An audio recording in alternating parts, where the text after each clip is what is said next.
What's up, YouTubers? Seated out here, and this is actually kind of a different thing for me. This is going to be an experimental video in a couple different ways. The first, in how it's being shot. I'm using my phone, which is an HTC Evo 4G, with the front-facing camera and the kickstand. So it's actually setting on my coffee table, and it gives me a little more room to work with than the webcam does. And it looks like it's shooting a pretty good picture. If the sound works out alright, that's what I'll be shooting my videos on from now on. The second, I decided to toss around the idea of a Q&A video, which is what this is. And since it's my first one, we'll see how it goes and run with it from there. So without further ado, let me get to the questions that I've got, because that's what everybody really wants to hear. They don't want to hear how I'm shooting the video or the story behind it. The first question I got was, is a fetus a person? And I'm pro-choice, but my belief on personhood is that this is a subjective matter, and everybody has a different opinion on it. There's not really an established scientific barrier of when it is or isn't. We know for a fact that when it's born it is, because then it gets rights and all that good stuff that everybody else has. But what we already know for a fact is that a woman is a person, and they have rights, and those rights should be respected, and they should have the right to do whatever they want with their body. I have tattoos. I do what I want with my body. Why shouldn't a woman be allowed the right to do that? And I'm thinking that this was an underlying abortion question, but I'm not sure. You can correct me if I'm wrong, but no, I don't think a fetus is a person until it's born. Second, and I actually had a lot of fun with this one, because when I got the question, I hadn't really thought about it, but as soon as I read it, I knew my answer. And that was, is sugar a drug? The first thought in my mind is absolutely, because it is. A drug is anything that's not food, that causes physiological or physical effects to the body. And sugar does that, just like any other drug, just like nicotine, just like caffeine, just like heroin, morphine, Vicodin. They're all drugs. And I think that a lot of people get caught up in legality terms of whether or not something's legal makes it a drug, and that's not what makes it a drug. There are the companies like Johnson & Johnson and Bayer, all these other major pharmaceutical companies. They make billions of dollars a year selling legal drugs. They're technically the biggest drug dealers in the world. And the only difference between sugar and heroin is that the government subsidizes the sugar companies and uses our tax dollars to buy any extra sugar they have.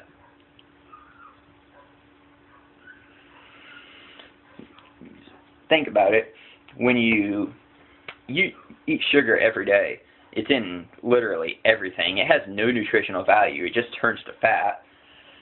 But it's there for taste. But what it does to you, you heard the term sugar rush. Whenever you ingest mass amounts of sugar, or even a little in the morning, you put sugar in your coffee with the caffeine, it gives you that boost of energy. It gives you that rush. A much smaller rush than any hardcore drug. Like the example I'm using here is heroin, because sugar, heroin are kind of alike. They're both white powdery substances that give you that rush. So does cocaine. But yes, sugar is a drug, but do I think it should be illegal? No, I don't think any drug should be illegal. I think that all drugs should be legalized, and we should tax the hell out of them. But it goes back to the same thing as the personhood thing. We should have the right to do what we want with our body. A woman should have a right to choose what she wants to do with her body.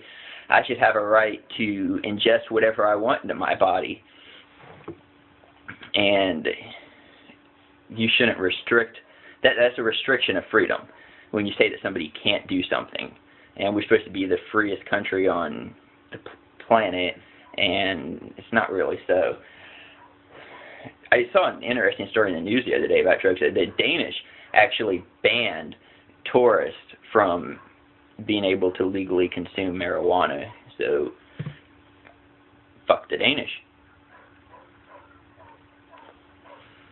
You greedy bastards. I actually got this question, and I think it was a joke, but I'm going to give a real answer to it. Which came first, the chicken or the egg?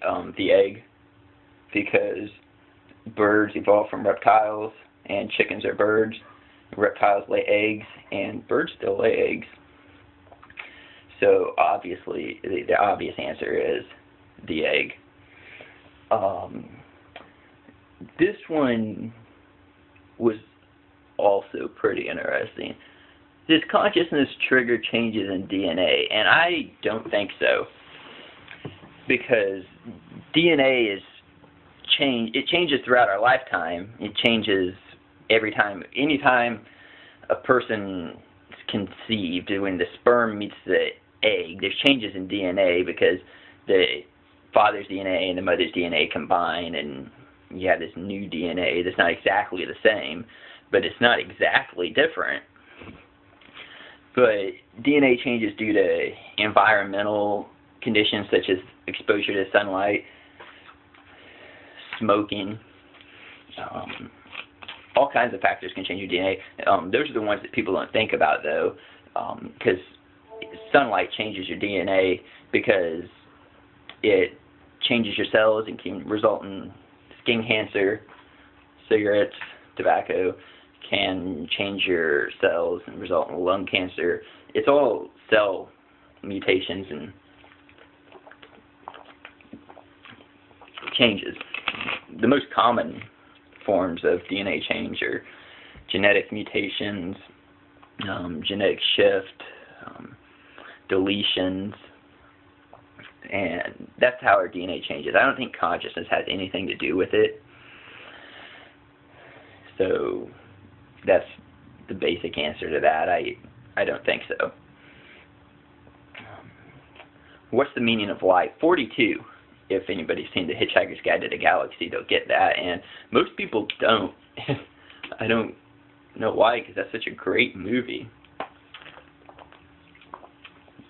But that's my common answer to anybody that asks that sarcastically. The real answer, I think that everybody's life has a different meaning. It just depends on what you give to it. Personally, I think the meaning of life is just to live, because obviously if you're dead, there's no meaning to life. So I think you just live your life.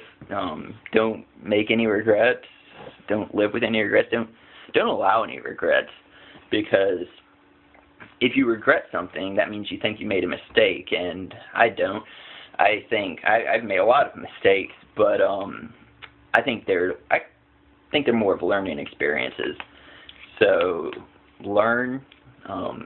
I think seeking knowledge is a good meaning to life. Trying to leave the world a better place than when you came in. Make some type of difference.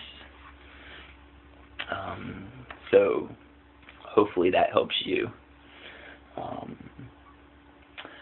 In reference to Thessalonians 3:10, and I'm looking at my computer over here for the questions. That's why I keep looking over here, because I got them all on here. Should move it over here. In reference to Thessalonians 3:10, is an entitlement mentality biblically sound? That verse, off the top of my head, I'm going to paraphrase it here because I don't have it right in front of me. But it says something about whoever doesn't eat or doesn't work shouldn't be allowed to eat. It's basically saying that if you slack off, you shouldn't be entitled to anything. But I'm atheist, so I don't think any argument is biblically sound because the Bible's full of contradictions, and in this instance it contradicts itself several times. And I'll give you several Bible verses. I wrote down over here: 2 Corinthians 8:13 through 15, Acts 4:32 through 35, Galatians 6:2, Luke 3:11, and Matthew 25:36 all basically contradict that one verse. But that's the same way with anything in the Bible. You can cherry pick it to get what you want, but it's written by so many different people over such a broad course of time that none of their beliefs or ideas actually hold up to anything and against the others. And my computer just died, so I'm going to have to try to remember the rest of these questions. But in regards to that one, no, I don't think it's biblically sound, because I don't think any argument from the Bible is biblically sound. The last one, I think, revolved around this. How many licks does it take to get to the center of a Tootsie Pop? Well, the way I eat it,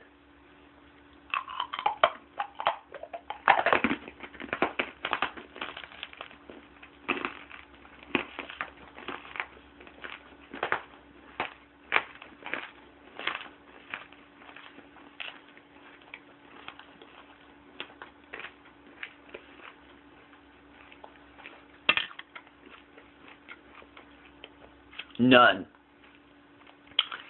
Shoot it out, over and out. Thanks.